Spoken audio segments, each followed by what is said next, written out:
World bank की जानिब से पाकिस्तान के लिए 20 अरब डॉलर की यकीन दहानी। वज़ीर-ए-आज़म शहबाज शरीफ का खैर मकदम एक्स पर पोस्ट किया कि आलमी बैंक और पाकिस्तान का 10 साला शराकतदारी फ्रेमवर्क अहमियत का हामिल है। हमारी तवज्जो 6 शोबों पर मरकूज है।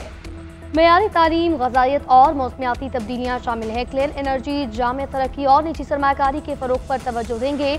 लोगों के लिए मौक़े पैदा करने के लिए कोशिशों को हम आहंग करते हुए शराकत मजबूत बनाने के मुंतज़िर हैं। आर्मी चीफ और अपने साथियों की काविशों की दिल की गहराइयों से तारीफ़ करता हूँ, जिन्होंने इस तरह की शराकतदारी के लिए पाकिस्तान की बुनियाद को मज़ीद मजबूत करने के लिए दिन रात काम किया।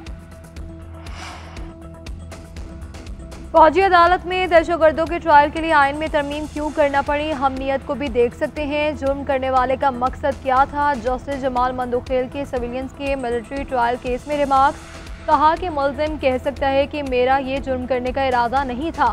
वज़ारत दिफा के वकील ख्वाजा हारिस का 21वीं तरमीम केस के फैसले का हवाला। जस्टिस जमाल मंदोखेल ने कहा कि कैंट एरिया में आर्मी स्कूल पर हमला तब हुआ भी ट्रायल फौजी अदालत में मुमकिन नहीं था। दहशतगर्दों का फौजी अदालत में ट्रायल करने के लिए आइन में तरमीम करना पड़ी।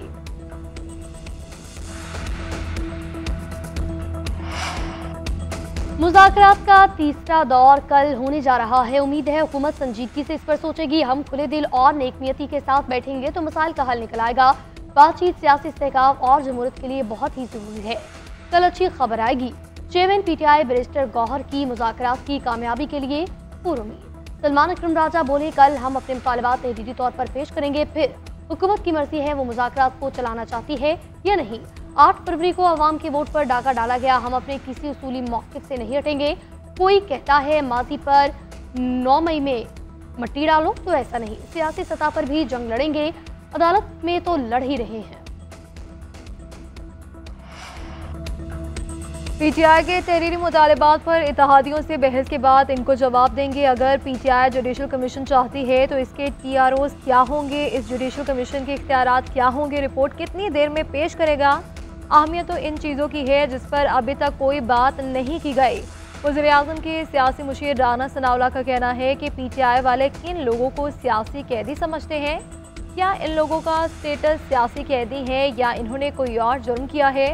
हमारा मशवरा है कि इन सब चीज़ों पर तसल्ली और तहम्मुल से बात करें, कोशिश करें कि इत्तफाक़ राय पर पहुँचे। सियासी इस्तेहकाम आने तक मईशत समेत कुछ भी बेहतर नहीं हो सकता। वज़ीर आला पंजाब मुज़ाकरात नाकाम बनाना चाहती हैं। अपने वालिद और चचा से कहकर मुज़ाकरात बंद ही करवा दें। सेनेटर एजाज चौधरी की अदालत पेशी पर सहाफ़ियों से गैर रस्मी गुफ्तगू बोली, ये बातचीत हमारी ज़रूरत नहीं, मुल्क के मुफाद में मुज़ाकरात कर रहे हैं। डॉक्टर यास्मीन राशिद ने कहा, हम मुज़ाकरात की मेज़ पर हैं तो जिम्मेदारी से काम लिया जाए। पंजाब हुकूमत ने एजाज चौधरी के प्रोडक्शन ऑर्डर पर अमल नहीं किया। हुकूमती इक़दाम जाहिर करता है कि ये आइन की इज्जत नहीं करते। 9 मई और 26 नवंबर के जुडिशल कमीशन की तहकीकात से सच्चाई सामने आएगी।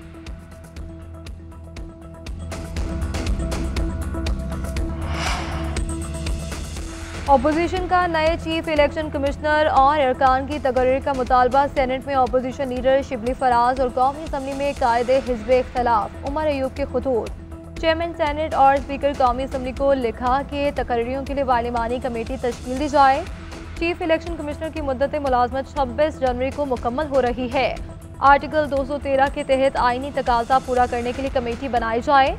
इलेक्शन कमीशन के सिंध और बलूचिस्तान के अरकान भी 26 जनवरी को रिटायर होंगे। बानी PTI और अहलिया के खिलाफ GHQ हमला केस की समाअत ATC जज अमजद अली शाह अडियाला जेल में मौजूद। मजमूई तौर पर 118 मुलजिमों पर फर्द जुर्म आयद हो चुकी नामजद मुलजिम आसिम के खिलाफ इश्तिहारी करार देने की कार्रवाई जारी। आज इस्तगासा के 5 गवाहों की शहादत कलमबंद की जाएगी।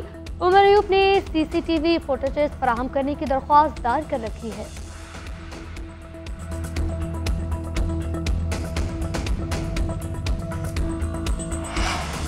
और गवर्नर सिंध का इमरान टिसोरी का कराची मैराथन कराने का ऐलान। 26 नवंबर को कराची के शहरियों को दावत दे दी। कहते हैं कि कराची मैराथन के ब्रांड एम्बेसडर अरशद नदीम होंगे, वो भी ट्रैक पर दौड़ेंगे। मैराथन सुबह 6:30 बजे शुरू होगी। शहरी पहले आए पहले पाए की बुनियाद पर रजिस्ट्रेशन करवा सकते हैं।